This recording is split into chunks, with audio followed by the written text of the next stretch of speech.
The Forest. Honeymoon. Part 2. What the House Remembers. Meera couldn't move. Breath caught in her throat, heart hammering like it was trying to escape her chest.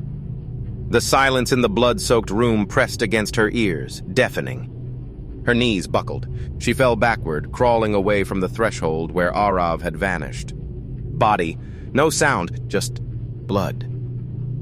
Stumbled back into the living room, alone, shaking, unable to make sense of what had happened.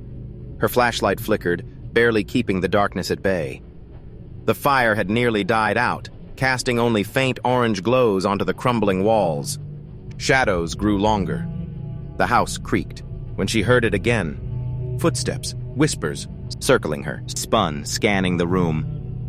"Who's there?" she cried. Answer.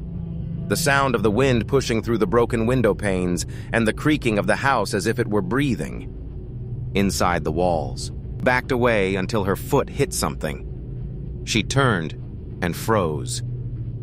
A frame had fallen from the wall, lifted it with trembling hands and wiped the glass.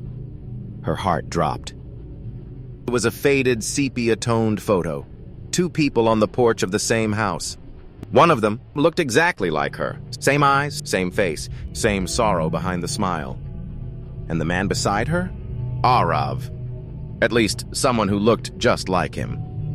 The frame, scrawled faintly into the wood beneath the peeling wallpaper, were the words, "You came back." Meera backed away, tears in her eyes, whispering, "This isn't real." But the fire in the hearth flared suddenly, blue flames licking the air, cold. In their glow, the shadows on the wall moved on their own, coiling like smoke, whispering her name again and again. A melody began to play. A lullaby was coming from upstairs, pulled her forward. Not a voice, not a presence, a feeling, deep, old, forgotten. She climbed the staircase slowly.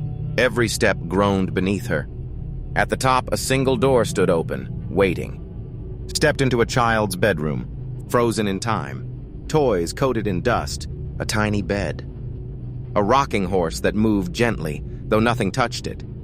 On the walls, painted in long-dried strokes, were the words, "You promised you'd never leave me."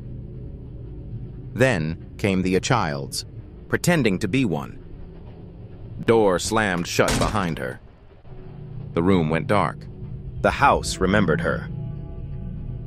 To be continued in Part 3, The Forgotten Vow.